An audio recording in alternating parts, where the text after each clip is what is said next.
기도하겠습니다. 참사랑이신 아버지 하나님 감사합니다. 하나님께서만 선하시고 하나님께서만 위대하신 분이시며 하나님께서만 우리가 따를 유일하신 참 하나님이 되심이니이다. 아버지 하나님 감사합니다. 이 시간도 우리를 생명의 말씀 앞으로 인도하시고 우리 영혼의 양식을 공급하시기 위하여 귀하고 귀한 보배로운 생명의 말씀을 우리에게 주심을 감사드립니다. 우리는 이 시간 오직 마음을 다해서 하나님을 바라보는 시간 되게 하시고 우리 마음이 하나님께로만 향하게 하옵소서. 우리의 눈을 열어주시고 귀를 열어주시고 입을 열어주셔서 말씀을 선포할 때 귀로 듣고 마음으로 느껴서 그것을 세상에 전파할 수 있는 복된 심령들이 될 수 있도록 역사하여 주시옵소서. 성령님 함께하사 충만하시고 이 예배 시종을 주님께 의지하며 예수님의 이름으로 감사하며 기도드리옵나이다. 아멘. 이번 시간은 말씀이 육신이 되신 예수님에 대해서 함께 말씀을 나누도록 하겠습니다. 본문 말씀은 요한복음 1장 1절에서 18절까지의 말씀인데 좀 길어도 말씀을 보도록 합니다.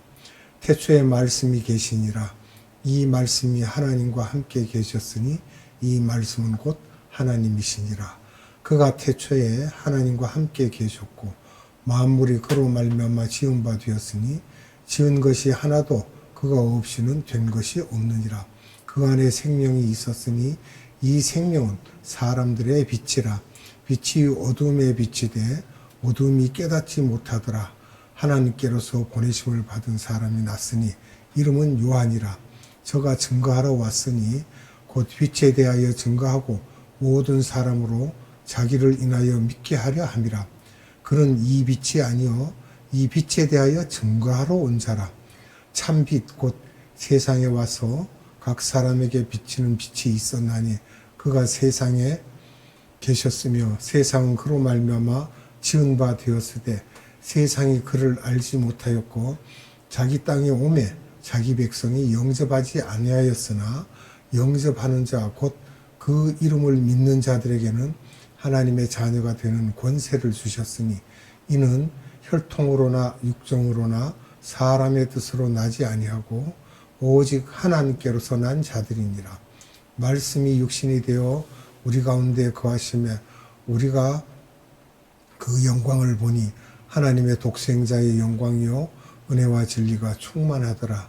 요한이 그에 대하여 증거하여 외쳐 가로되 내가 전에 말하기를 내 뒤에 오시는 이가 나보다 앞선 것은 나보다 먼저 계심이니라 한 것이 이 사람을 가리킴이라 하니라. 우리가 다 그의 충만한 데서 받으니 은혜 위에 은혜로라. 율법은 모세로 말미암아 주신 것이요 은혜와 진리는 예수 그리스도로 말미암아 온 것이라. 본래 하나님을 본 사람이 없으되 아버지 품속에 있는 독생하신 하나님이 나타내셨느니라. 아멘. 이 말씀은 유명하지만 신학자들도 어려움을 겪는 특별한 말씀입니다. 이 요한복음 1장 1절에서 18절의 말씀은 요한복음의 서론이 되며 본론과 결론의 말씀이 됩니다. 결국 이 18절의 말씀이 요한복음 21장의 엑기스를 묶는 부분이며 그래서 신학자들도 이 부분을 해석하는데 많은 어려움을 갖고 있습니다. 공관복음과 요한복음의 차이점은 이 서론 부분에서 차이가 있습니다. 공관복음은 서론에서 예수님의 족보, 탄생, 어린 시절을 기록하였지만 요한복음은 이런 부분을 거두절미하고 본론부터 시작하였습니다. 그 본론은 예수님은 신적 존재라는 것입니다. 이 말은 예수님은 이 세상 분이 아니라 저 세상의 분이라는 것이며 위의 세상에 계셨던 분이 육신을 타고 내려오셨다는 것이며 신기한 것은 이분이 말씀이라는 것이며 말씀은 영어로 The Word Logos입니다. 여호와의 증인들에게서는 이 부분을 로고스에서 L자를 머리 글자죠. L자를 소문자로 하면서 대문자와 소문자의 다른 차이가 엄청나게 달라지고 큽니다. 요한복음 1장 1절에서 18절의 말씀 속에 있는 10가지의 주제를 살펴보도록 하겠습니다. 첫째는 예수님이 하나님이시다라는 말씀인데요. 요한복음 1장 1절에서 3절입니다. 하나님, 이것은 엘로힘 또는 갓 이렇게 말을 하고요. 창조주 또는 이 창조주라는 말씀은 창세기 1장 1절에는 예수님은 신적 존재다라는 것을 우리가 알 수 있습니다. 두 번째로는 예수님은 하나님의 아들이심을 말하고 있습니다. 요한복음 1장 14절과 18절인데 삼위 하나님 중에 성자 하나님이시다. 그리고 세 번째로는 예수님은 말씀임을 말하고 있는데요. 요한복음 1장 1절과 14절입니다. 일반 말씀과는 다른 특수한 말씀입니다. 그래서 더 로고스라고 말할 수 있고요. 네 번째, 이 말씀이 곧 생명이심을 말하는데요. 요한복음 1장 4절에 더 라이프라는 그 말씀은 조에 이렇게도 말하는데요. 영원한 생명의 원천이다라고 말할 수 있습니다. 다섯 번째, 이 말씀이 곧 빛이심을 말하고 있는데 요한복음 1장 4절로 5절입니다. 더 라이트, 즉 유일한 빛이라는 것으로 정관사와 대문자를 사용하고 있습니다. 여섯 번째, 이 빛은 참빛이다 라고 말하는데 요한복음 1장 9절입니다. 더 트루 라이트라고 합니다. 주변에 서로 내가 빛이다 하는 가운데 또 세례 요한도 빛이라고 하는 사람도 있었기 때문에 이렇게 강조하고 있습니다. 일곱 번째, 이 말씀이 본래 저 세상에 계셨던 것이죠. 이 세상에 있던 게 아니고 요한복음 1장 2절에 기록된 말씀이고요. 여덟 번째는 이 말씀 이 세상에 내려오셨다는 것입니다. 요한복음 1장 11절이고요. 아홉 번째로는 이 세상에 오신 말씀이 육신이 되었다라고 하십니다. 요한복음 1장 14절이에요. 열 번째로는 이 말씀이 아버지 품에 있는 독생자 하나님이시다라는 것을 말씀하고 있습니다. 독생자라고 하는 것은 더 only begat인데 원어로는 모노게네스라고 합니다. 모노라는 말은 하나라고 우리가 말할 수 있고요. 게네스는 종류, 종자, 하늘에 계시다가 내려오셔서 사람이 되신 분이 딱 한 번밖에 없다는 것을 강조하고 있는 것입니다. 예수님은 하나님의 아들이심을 말하고 있습니다. 아들은 휴이오스죠. 그 대문자 애치로 사용할 때는 더 셈, 즉 아버지와 같다. 계급이 낮은 것이 아니라 같을 때 동일하다는 것을 말하고 있습니다. 그리고 나는 아버지와 하나다라고 하는데요. 하나의 개념은 요한복음 10장 30절에서 헬라어로는 hen이라고 합니다. hen. 그러니까 이 hen은 본질, 양, 성품, 계급이 같다, 동일하다 이렇게 말할 수 있고 갈라디아서 3장 28절에는 헬라어로 헤이스라고 합니다. 이것은 비본질이지만 하나일 때 사용할 수 있고 유대인과 헬라인, 종과 자유인, 남자와 여자 등 본질은 다르지만 다 그리스도 안에서 하나가 되었다고 할 때 사용하는 말씀입니다. 결론은 아버지와 본질이 같고 계급이 같은 분은 동등하신 분이죠. 한 분밖에 없다는 것으로 그 관계성을 이해해야만 합니다. 이런 부분을 피조물들이 이해하기에는 한계성이 있습니다. 마태복음을 보면 유대인을 위하여 AD 50년에서 52년에 마태복음 기록되었죠. 누가복음은 이방을 위하여 AD 60년에서 62년에 기록되었습니다. 마가복음은 속박받는 크리스찬을 위하여 AD 65년에서 67년에 기록되었고요. 요한복음은 AD 68년에서 70년에 공관복음의 수신자들에게 신성 부분에 대하여 여기서 이방인들은 헬라 문화에 강하였기 때문에 이성주의가 강하였고 또 디아스포라 유대인들도 헬라 문화권 속에서 500년에서 600여 년을 살아왔기 때문에 그들도 유대인이면서 헬라화되어 있었기 때문에 이들에게 예수님이 모노게네스이심을 설명하기는 쉽지 않았던 것은 그들은 이성적인데 이성 밖의 이야기를 하려니까 힘들 수밖에 없었습니다. 그래서 성령님께서는 이 부분을 설명하도록 요한에게 지혜를 주셨는데 그것은 헬라 문화와 유대 문화를 잘 융합하여 설명하도록 하였는데 하늘 문화를 그대로 통째로 받으라고 하신 것이 아니라 저 세상의 문화를 이 세상에 집어넣어 본질은 변하지 않으면서 이 세상 문화에 이해할 수 있도록 하기 위해서 선교학에서 사용하는 상황화를 하신 것입니다. 어찌할 수 없는 상황화가 되어야만 알아듣고 볼 수가 있으니까요. 이 상황화는 1970년대에 만들어진 선교 용어로 인카네이션 신학이며 선교 전문가들은 이것을 상황화했다라고 합니다. 요즘은 일반 교회에서도 많이 적용되고 있습니다. 사전에는 나오지 않습니다. 그렇지 이 말씀은 주어진 상황이라는 뜻으로 주어진 상황에 맞게 메시지를 설명하라는 것입니다. 상위 문화가 하위 문화에 또 수평적으로 이쪽 문화가 저쪽 문화로 옮겨갈 때 주어진 상황에 맞게 설명하는 것을 말하고 있습니다. 반대로 토착화는 내가 갖고 있는 문화를 완전히 포기하고 받는 문화 쪽으로 가는 것으로 내가 갖고 있던 진리가 받는 문화로 가면서 그 의미가 달라지는 경우를 말하며 문제가 많습니다. 토착화는.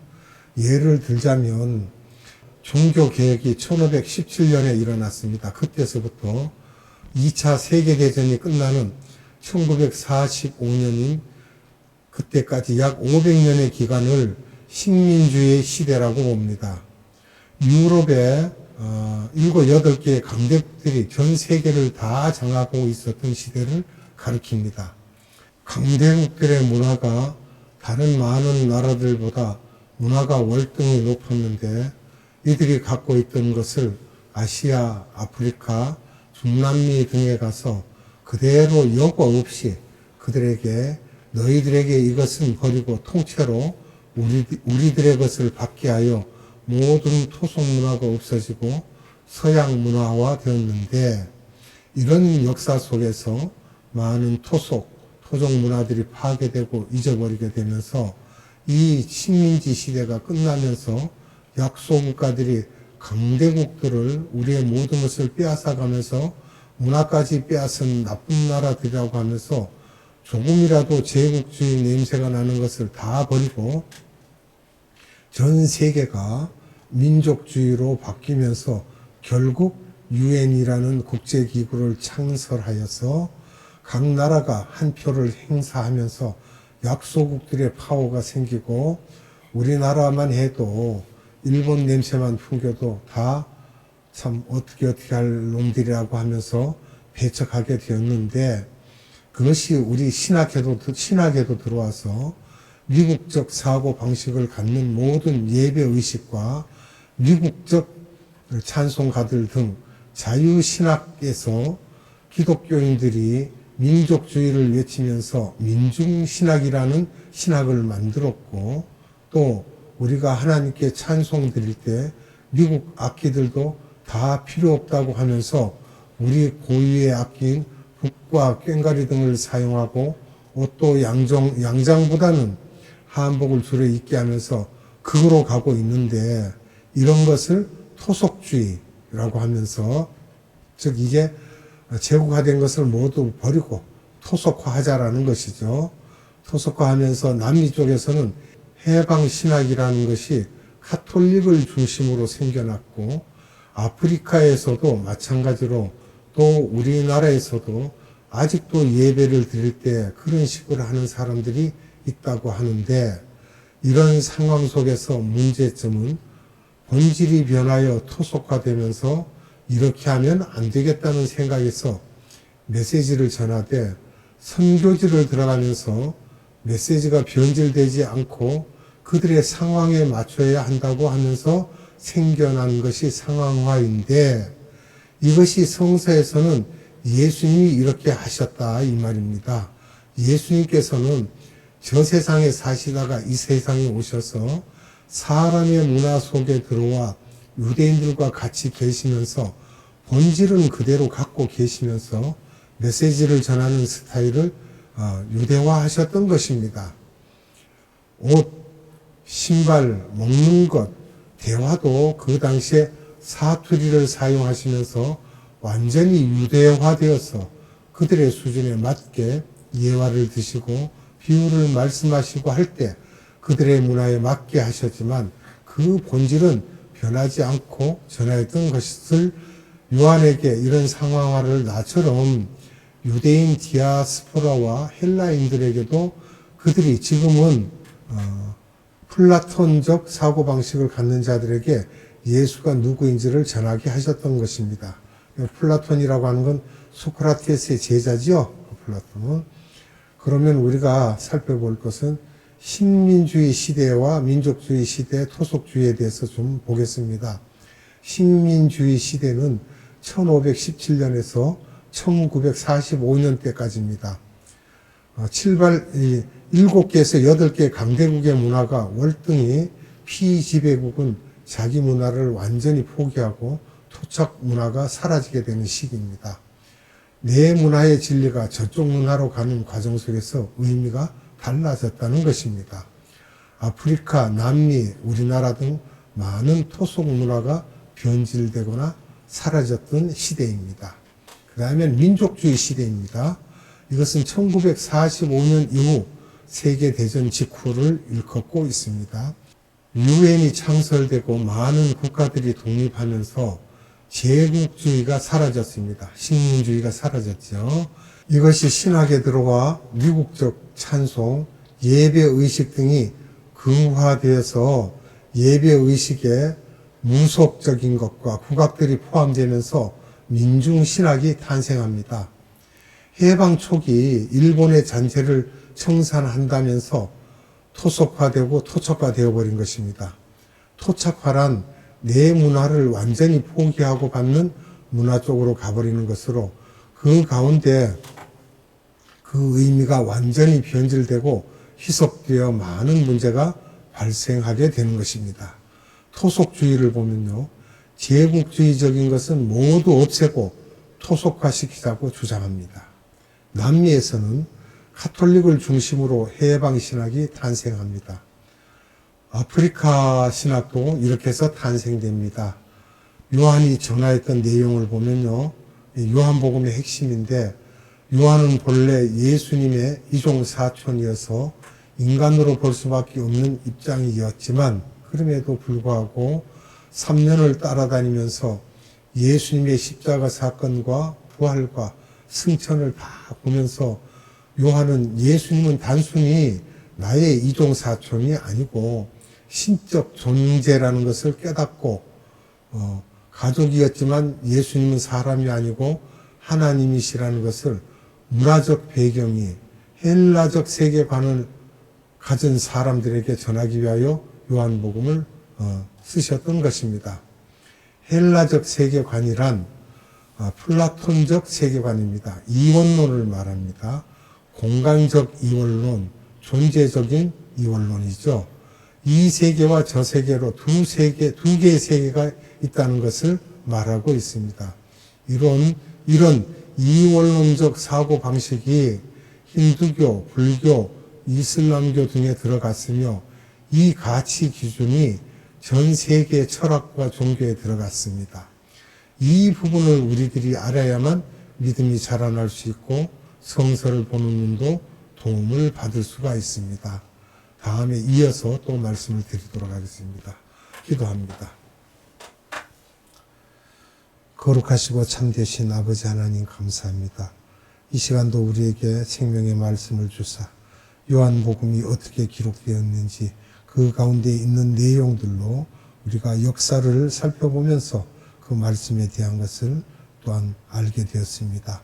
아버지 하나님, 우리는 무지하고 참으로 연약한 자들이지만 하나님께서 우리를 사랑하셔서 많은 것들을 먼저 배운 자들이 그것을 알고 배워서 또한 알지 못하는 자들에게 전파할 수 있도록 이 복음을 주심을 감사드립니다. 오늘도 우리에게 생명의 말씀을 주신 아버지 하나님께 무한한 감사와 찬양과 영광을 올려드리며 예수님의 이름으로 감사하며 기도드리옵나이다. 아멘. 주님 가르쳐준 기도로 예배를 마치도록 하겠습니다.